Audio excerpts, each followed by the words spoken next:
আপনারা সবাই জানেন শেখ পরিবার বাংলাদেশে যে দুর্ঘটনা ঘটেছে বা যেভাবে আমাদের ছেলে মেয়েদেরকে হত্যা করেছে, জনগণকে হত্যা করেছে গত 15 বছর, এবং বিশেষ করে জুলাই আগস্টে যেভাবে নির্মমভাবে হত্যাকাণ্ড চালিয়েছে, এই ধরনের হত্যাকাণ্ড হিটলারের পরে আর কোনো দেশে হয়েছে বলে আমাদের জানা নাই।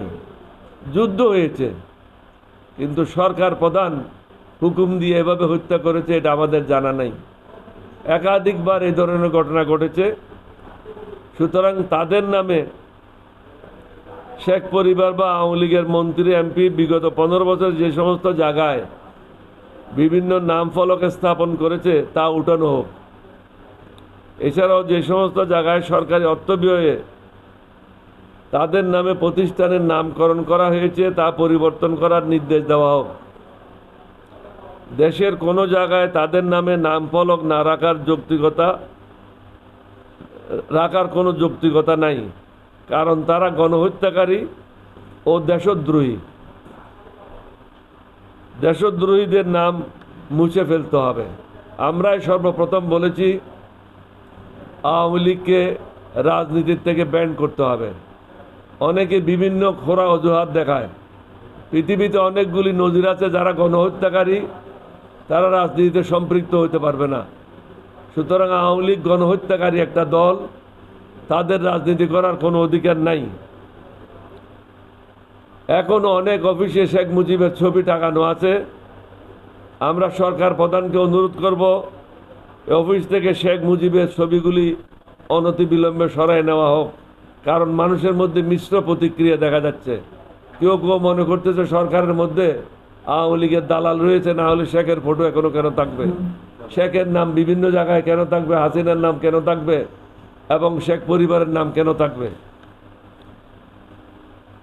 8 মাস শেষ হলো, এখনো টাকায় মুজিবের ফটো কেন?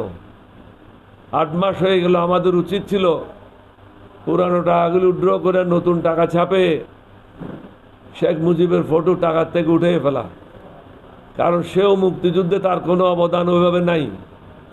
অনেকে বলতে পারে 7ই মার্চে তিনি বলেছেন এবারের সংগ্রাম মুক্তির সংগ্রাম, এটা আসাম আব্দুর রউফ সহ শাহজাহান সহ স্যার খলিফাদের গুতাগুতির কারণে কিছু কথা বলেছিল। আসলে তিনি মুক্তিযুদ্ধ চান নাই, বাংলাদেশ স্বাধীন চান নাই। স্বাধীন চাইলে তিনি পাকিস্তানের হাতে আত্মসমর্পণ করতেন না। তিনি স্বপ্রণোদিত হয়ে আত্মসমর্পণ করে পাকিস্তান চলে যান কামাল হোসেনকে নিয়ে।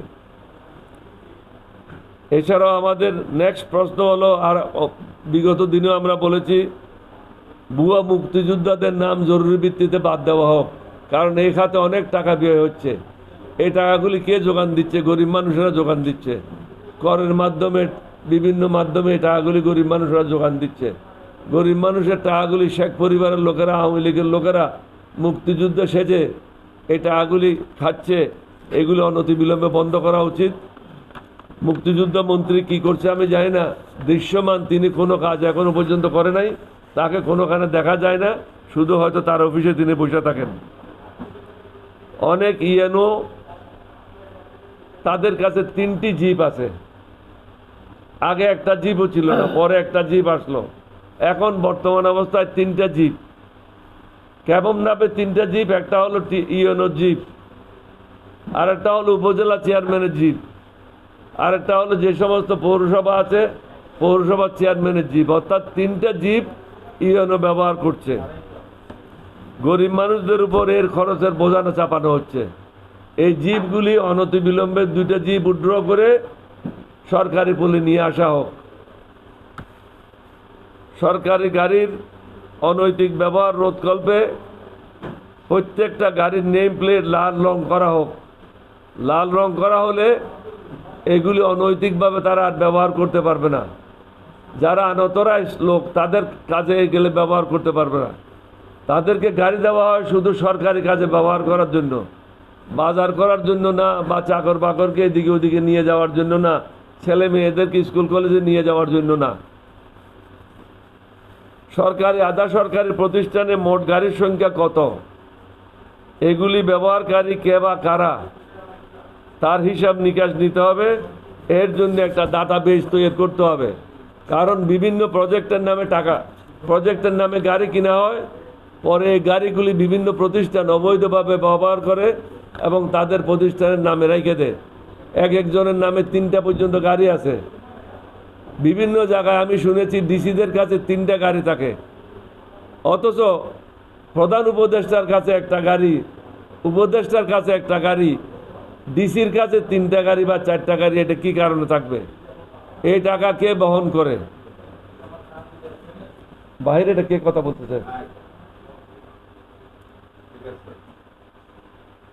যে সমস্ত জায়গায় রাস্তার উপর হাট বাজার বসানো হয়েছে তা সরানোর দায়িত্ব সার্বিকভাবে ওই সমস্ত জায়গার ইউএনও এবং ওসির উপর ন্যস্ত করা হোক।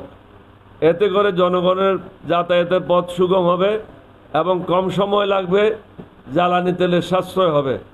একটা মানুষ যদি 80 বছর বাঁচে, তার 40 বছর রাস্তায় চলে যায়, কারণ প্রায় সময় রাস্তায় জ্যাম থাকে। আজকে ঢাকার অবস্থা কি? বসবাসের অনুপযোগী। এক সময় 62 ইংরেজিতে ঢাকার অধিবাসী ছিল 2 থেকে 3 লক্ষ, এখন সেই জায়গায় হয়ে গেছে 3 কোটির উপরে। সুতরাং কিভাবে আমরা পরিকল্পনা করছি, এগুলো আমাদের চিন্তা ভাবনা করতে হবে। পৌরসভা সিটি কর্পোরেশন এলাকার ফুটপাতগুলি রাস্তার উপর বসানো হয়েছে অস্থায়ী দোকানপাট। এর সাথে জড়িত হলো বিভিন্ন রাজনৈতিক দলের সদস্যরা, পুলিশ সরাসরি। তারা চাঁদা উঠায়, রাস্তায় দোকান বসায়, ফুটপাতে দোকান বসায়। সুতরাং মানুষ যেখানে ফুটপাত দিয়ে হাঁটবে, সে ফুটপাত দিয়ে হাঁটতে পারে না, সে হাঁটে রাস্তার মধ্যখান দিয়ে, যার কারণে অ্যাক্সিডেন্ট হচ্ছে। প্রতিদিন অ্যাক্সিডেন্ট হচ্ছে, লোক মারা যাচ্ছে।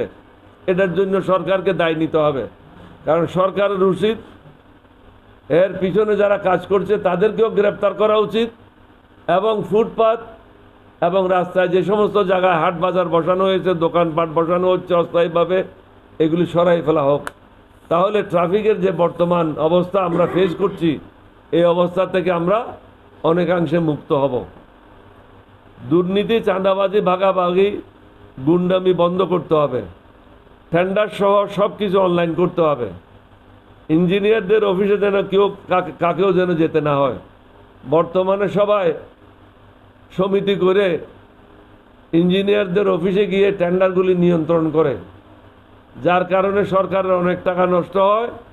এবং বাস্তবে কি হয়, যে ডাকবে সে 20 লক্ষ 30 লক্ষ টাকা বরাদ্দ করে এবং প্রত্যেককে 50,000 টাকা, 1 লক্ষ টাকা, 2 লক্ষ টাকা প্রকারভেদে দিয়ে বলে দেওয়া হয়, তোদের টেন্ডারের কাগজগুলি আমাদেরকে দিয়ে দে, আমরা এই টেন্ডার ডাকবো। তখন 10 কোটি টাকার জিনিস 20 কোটি টাকায় টেন্ডার হয়।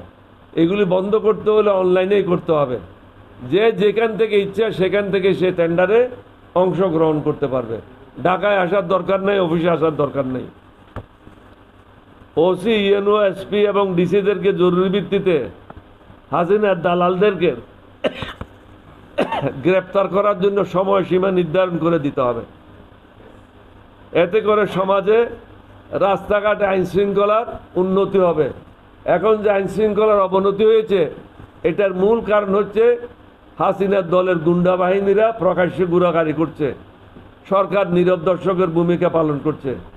ডিসি এবং এসপিকে, ওসিকে, ইউএনওকে সময়সীমা বেঁধে দেওয়া হোক। এতদিনের মধ্যে এই দালালদেরকে গ্রেপ্তার করে জেলে আবদ্ধ করতে হবে, তাহলে সমাজে শান্তি ফিরে আসবে।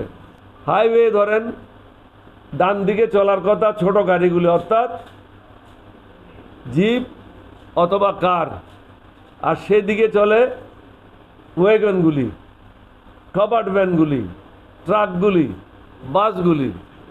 আর বাস যেখানে চলার কথা সেখানে চলে রিক্সা এবং বেবি ট্যাক্সি, যার কারণে বাংলাদেশের কোনো জায়গায়, কোনো রাস্তায় কোনো শৃঙ্খলা নাই। যার যেদিকে ইচ্ছা গাড়ি নিয়ে চলে যায়, যার কারণে রাস্তায় জাম লেগে থাকে সর্বত্র। এমন কোনো শহর নাই, এমন কোনো জায়গা নেই, এমন কোনো রাস্তা নাই যেখানে সবসময় জাম লেগে নেই। কারণ গাড়িগুলি যদি শৃঙ্খলাবদ্ধভাবে আমরা করতে পারি, সর্বডানে পৃথিবীতে সব জায়গায় থাকে ছোট গাড়ি, মধ্যখানে থাকবে বড় গাড়িগুলি, বাম দিয়ে থাকবে যদি রিক্সা চলে রিক্সাগুলি বা বেবি ট্যাক্সিগুলি, তাহলে রাস্তায় কখনো জাম হবে না। এই জিনিসগুলি পুলিশকে বাস্তবায়ন করতে হবে, সার্বিক তত্ত্বাবধানে থাকতে হবে স্বরাষ্ট্র মন্ত্রণালয়কে। জেলা বিচারালয়ের দুর্নীতি বন্ধ করতে হবে। এর সাথে সংশ্লিষ্ট ব্যক্তিদের সামারি ট্রায়ালের মাধ্যমে জেলে দিতে হবে, শাস্তির ব্যবস্থা করতে হবে।